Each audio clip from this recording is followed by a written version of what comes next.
আল্লাহ তাআলা এই বছর 1 জানুয়ারি থেকে এ পর্যন্ত আলহামদুলিল্লাহ আল্লাহ 3টা হাদিয়া দিয়েছেন আমারে।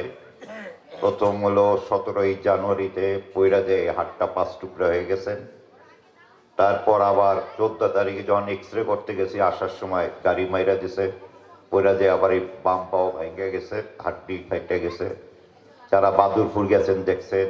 এরপরে এই যে 2 মাস আগে আবার পইরা যে ডাইন হাতের কাঁধের এই হাড্ডিটা ফেটে গেছে। তাই আমার জন্য খাস করে দোয়া করবেন। আল্লাহ তাআলা এত কিছুর পরেও আজকে যে আপনাদের মাঝে আসবার তৌফিক দান করছেন, এই জন্য শুকরিয়া আদায় করে আলহামদুলিল্লাহ। কারণ এই বছর আমি প্রচুর মাহফিল যাইতে পারি নাই, শুধুমাত্র আপনাদের এর আগে মাত্র 2টা মাহফিল করছি। তাই আল্লাহ যে আসতে দিচ্ছে এই জন্য শুকরিয়া আদায় করি। আমি যেহেতু অত্যন্ত দুর্বল, অল্প সময় আমি বরকত স্বরূপ 2-4টি কথা বলবো। আল্লাহ তাআলা যে বলবার তৌফিক দান করে, আপনারা যারা শুনবেন আল্লাহ তাআলা যেন আমলে জিন্দেগিতে পরিণত করবার তৌফিক দান করেন। আল্লাহ তাআলা বলেন, আল্লাহ তাআলা বলেন, তুমি আমাকে স্মরণ করো, আমিও তোমাকে স্মরণ করব। তুমি আমার শুকরিয়া আদায় করো, আমার প্রতি অকৃতজ্ঞ হইও না। তাই আল্লাহ তাআলা বলছেন তাকে স্মরণ করতে, অর্থাৎ জিকিরের আবিধানিক অর্থ হচ্ছে স্মরণ করা বা মনে করা। আমরা মুসলমান, আমাদের প্রত্যেকটি ইবাদতই হচ্ছে আল্লাহর জিকির। আমরা নামাজ পড়ি, রোজা রাখি, হজ করি, যাকাত দেই, এইগুলি যেমন আল্লাহর জিকির, তেমনি আপনি রাস্তা দিয়ে হেঁটে যাচ্ছেন, আপনি দেখলেন যে রাস্তার উপরে একটি ইট পড়ে রয়েছে, আপনি মনে করলেন এর দ্বারা আমার কোনো ভাই আঘাত পাইতে পারে, এই জন্যে আপনি রাস্তার থেকে ইটটিকে সরিয়ে দিলেন, সেটাও আল্লাহর জিকির।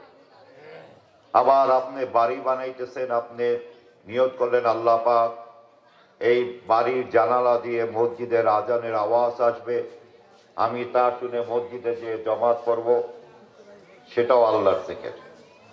তবে জিকির করলে হবে না, জিকির আগে আমরা মানুষ, আমাদের চরিত্রের ভিতরে 2টি দিক আছে, একটি ভালো দিক, অপরটি মন্দের দিক। আর মন্দের দিকটি হচ্ছে আমাদের চরিত্রের ভিতরে লোভ, লিপ্সা, কাম, ক্রোধ, হিংসা, বিদ্বেষ, পরনিন্দা, এই জিনিসগুলি আছে। আগে আপনাকে এই জিনিস থেকে সংশোধন হতে হবে, তারপর যখন জিকির করবেন তখনই সেই জিকির আল্লাহর দরবারে কবুল হবে। উদাহরণস্বরূপ বলা যায়, আপনার বাড়ির পাশে একজন গরিব ছিলেন, আল্লাহ তাআলা তাকে ধন সম্পদ দান করছেন, তিনি বাড়ি বানাইতেছেন, আপনি তার বাড়ি দেখে হিংসায় মরে যাইতেছেন, ওর কেন এত হইতেছে? অথচ আপনি জানেন যার ভিতরে শৈশা পরিমাণ হিংসা থাকবে সে বেচতে যাবে না।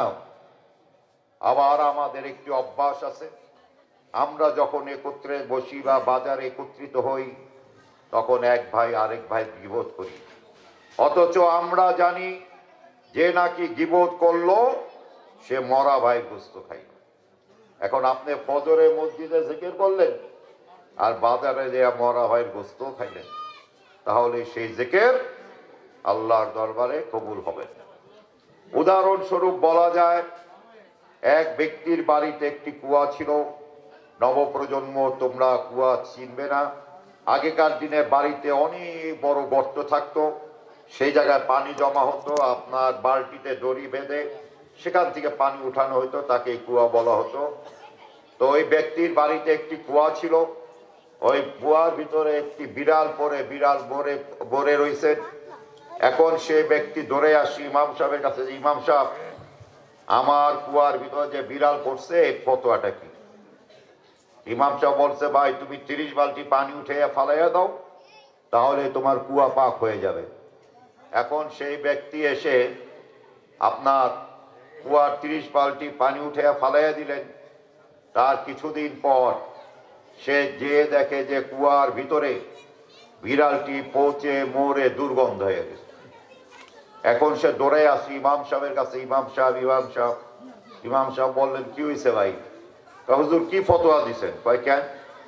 আপনি আমারে বলছেন 30 বালতি পানি উঠে ফালাইতে, আমি তো 30 বালতি পানি উঠে ফালাইছি, কিন্তু বিড়ালটা তো পচা ময়রা দুর্গন্ধ হয়ে গেছে। ইমাম সাহেব বলতেছে, ভাই তুমি যে 30 বালতি পানি উঠাইয়া ফালাইলা, তার আগে বিড়ালটা উঠাইয়া ফালাইবা না? তখন এই ব্যক্তি বলতেছে, হুজুর আপনি তো ফতোয়ার সময় এটা কর নাই।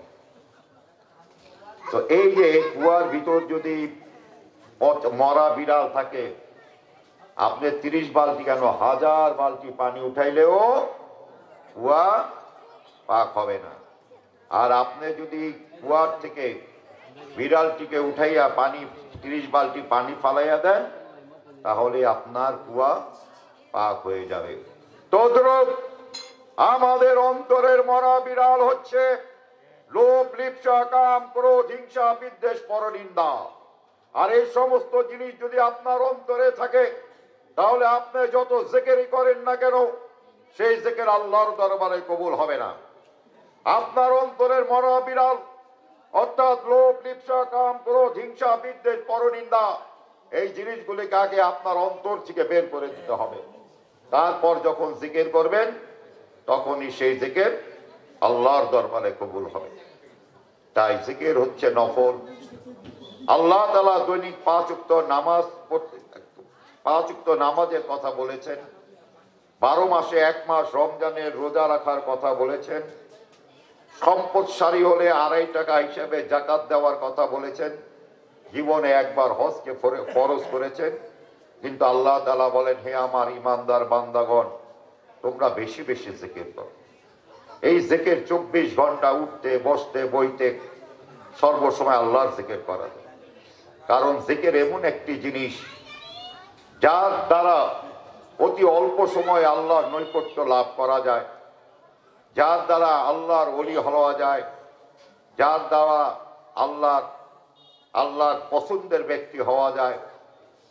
তাই জিকিরের 24 ঘন্টা আল্লাহ তাআলা এই জন্য জিকির দিয়েছেন, বান্দা যেন অতি দ্রুত তার নৈকট্য লাভ করতে পারে। কিন্তু আজকে আমার দেশে যে জিকির হয়, যেই সব জিকির হয়, শয়তান দেখছে যে আল্লাহ তাআলা জিকিরের মাধ্যমে আল্লাহ তাআলা দ্রুত তার ওলি বানাইয়া হলান, তার নৈকট্য লাভ করেন।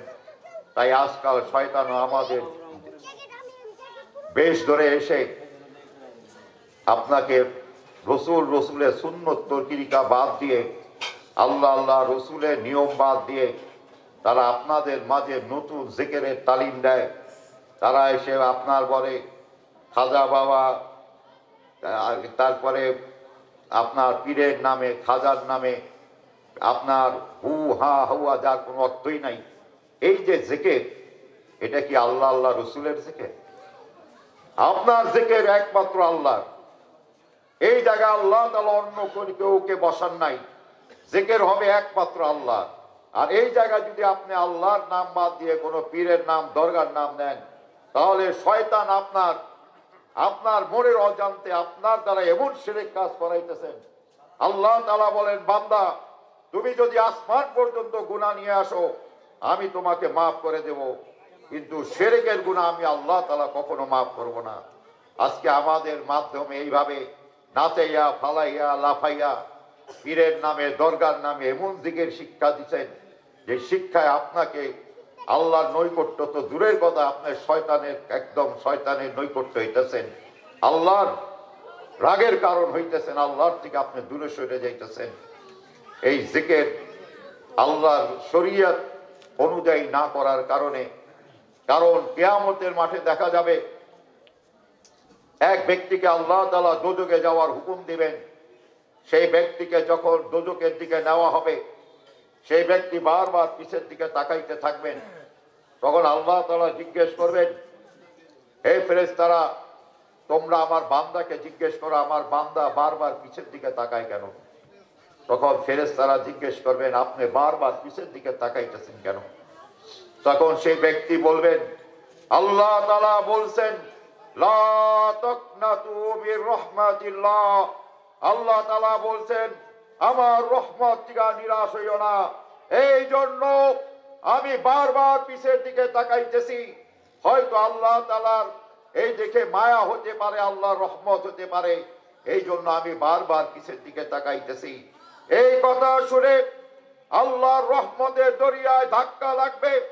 আল্লাহ তাআলা সেই বান্দার উপর খুশি হয়ে তার সমস্ত গুনাহগুলি মাফ করে তাকে ভেস্তে যাওয়ার অনুমতি দান করবেন। এর কারণ তার গুনাহ ছিল, কিন্তু গুনার ভিতরে শিরক ছিল না। আবার আরেক ব্যক্তিকে দেখা যাবে যে তাকে দোজখে যাওয়ার হুকুম দেওয়ার সাথে সাথে সেই ব্যক্তি দোজখের দিকে দৌড় দিয়েছেন।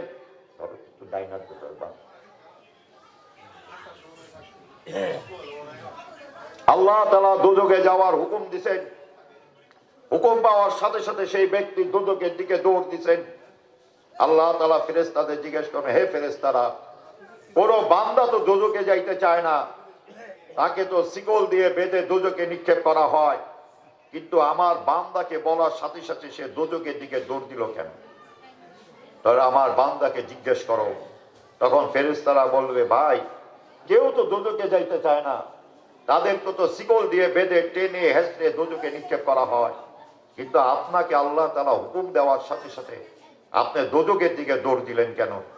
তখন সেই ব্যক্তি বলবেন যে আমি দুনিয়াতে আল্লাহর নাফরমানি করেছিলাম, কিন্তু আজকে যখন দেখলাম স্বয়ং আমার আল্লাহ পাক আমাকে দোজখে যাওয়ার হুকুম দিয়েছে, তখন আমি চিন্তা করলাম আমি তো আমার সারা জীবন আমার আল্লাহর নাফরমানি করেছি, তাই আজকে আমার আল্লাহ যখন স্বয়ং আমার সামনে আমাকে দোজখে যাওয়ার হুকুম দিলেন, আমি আমার আল্লাহর এই হুকুমটি পালন করি, এই জন্য আমি দোজখের দিকে দৌড় দিলাম।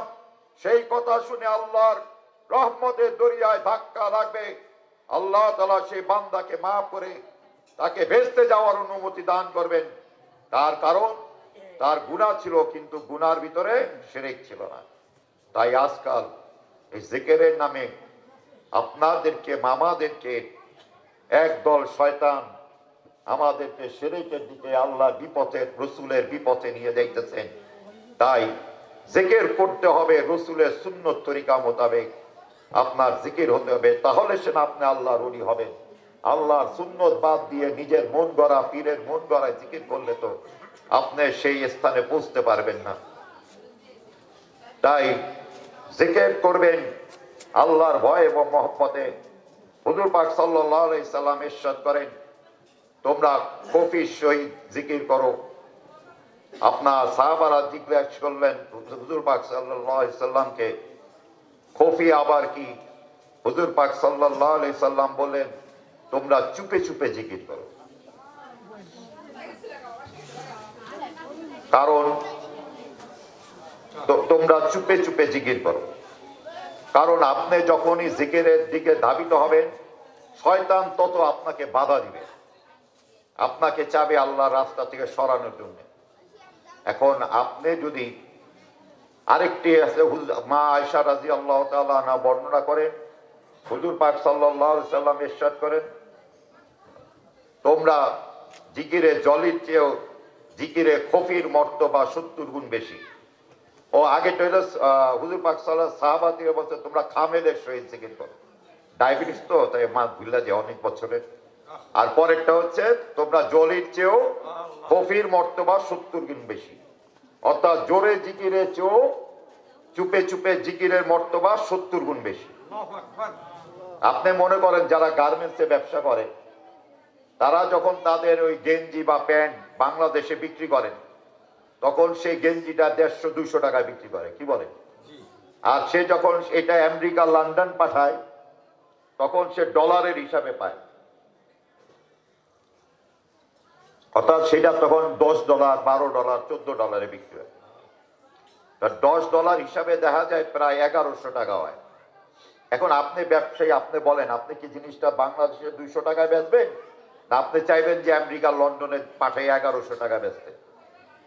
জোরে বলেন, বুঝতে কেন? আপনি জানেন যে আপনার 900 টাকা লাভ হইব, কোনো পাগলও 200 টাকা বেচবো না।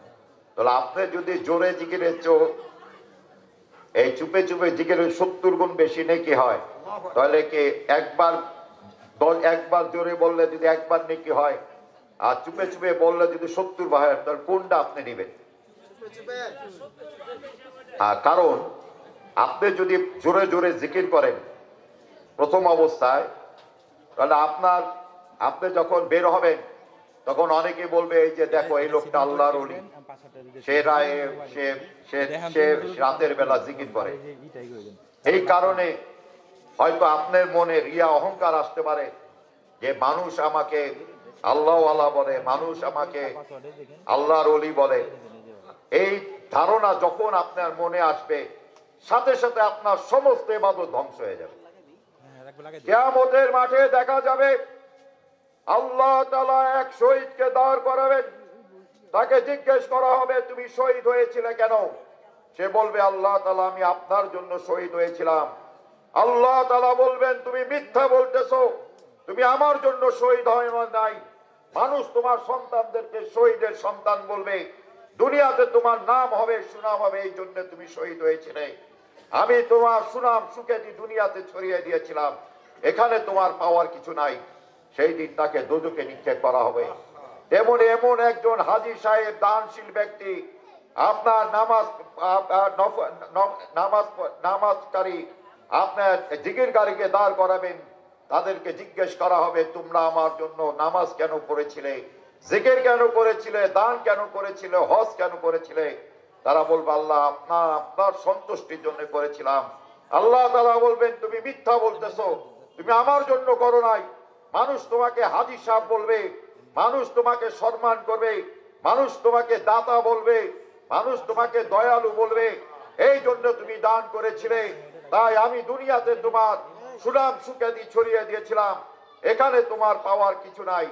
সেই দিন তাদেরকে দোজখে নিক্ষেপ করা হবে। তাই আপনার আমি যেহেতু সময় অনেক অল্প, আমার পর আমার ভাইসটা আছে, তারপর আমার ছেলে আসবে, তাই এই জন্য আমি অনেক সংক্ষিপ্ত কথাগুলি বলতেছি, জানি আপনারা এই অল্পের ভিতর বুঝতে পারেন। আমি বেশি লম্বায় ব্যাখ্যায় যেতেছি না। কিয়ামতের মাঠে দেখা যাবে এক ব্যক্তিকে দাঁড় করানো হবে, তার গুনার পাল্লা ভারী হয়ে যাবে। আল্লাহ তাআলা তখন বলবেন এই বান্দার কিছু নেক আমার কাছে আসে, সেই নেকগুলিকে আনো।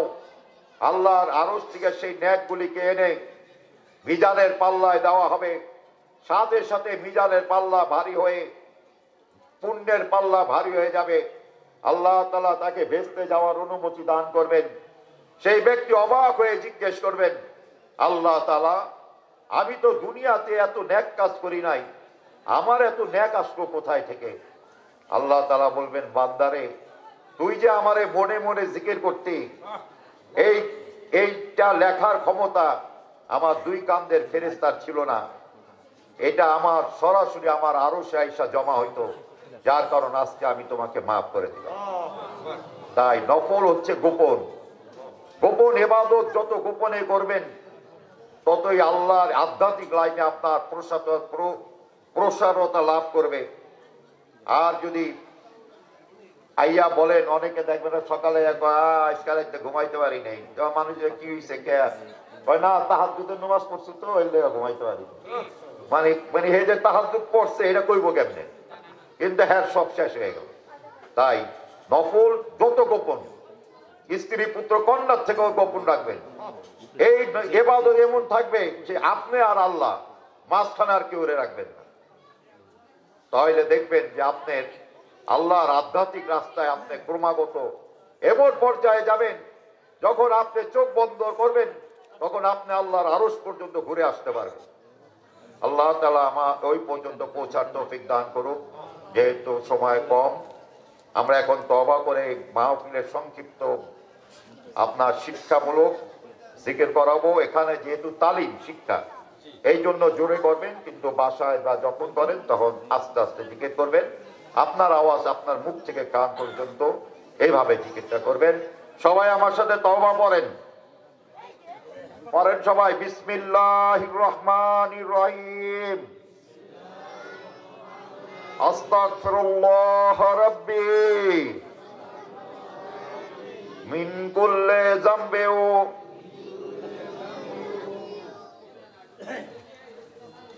ওয়া আতুবু ইলাইহি লা হাওলা ওয়ালা কুওয়াতা ইল্লা বিল্লাহিল আলিয়্যিল আযীম। আশহাদু আল্লা ইলাহা ইল্লাল্লাহু ওয়া আশহাদু আন্না মুহাম্মাদান আবদুহু ওয়া রাসূলুহু। হে আল্লাহ, আমি যে সমস্ত গুনাহ ছোট বড়, ইচ্ছায় অনিচ্ছায়, প্রকাশ্যে গোপনে, শিরক বেদাত করিয়া সাগীরা কাবীরা গুনাহ করিয়াছি, সমস্ত গুনাহ হইতে তওবা করিলাম।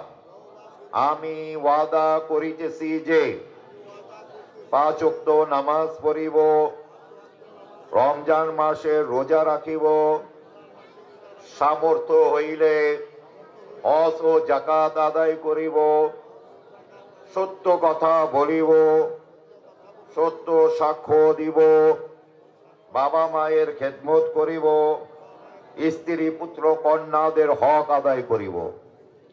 হে আল্লাহ, আমি আরো ওয়াদা করিতেছি, আমি বেনামাজি থাকিব না, বেরোজগার থাকিব না, হারাম খাইব না, হারামি করিব না, গীবত করিব না, হিংসা বিদ্বেষ রাখিব না, পরনিন্দা করিব না। হে আল্লাহ, আপনি আমার তওবা কবুল করিয়া আমাকে ঈমানের উপর কায়েম রাখেন, ইসলামের উপর কায়েম রাখেন, নেক আমলের তৌফিক দান করেন। আমার মওত ঈমানের সহিত নসিব করিয়েন। সবাই তিনবার দরুদ শরীফ পড়েন।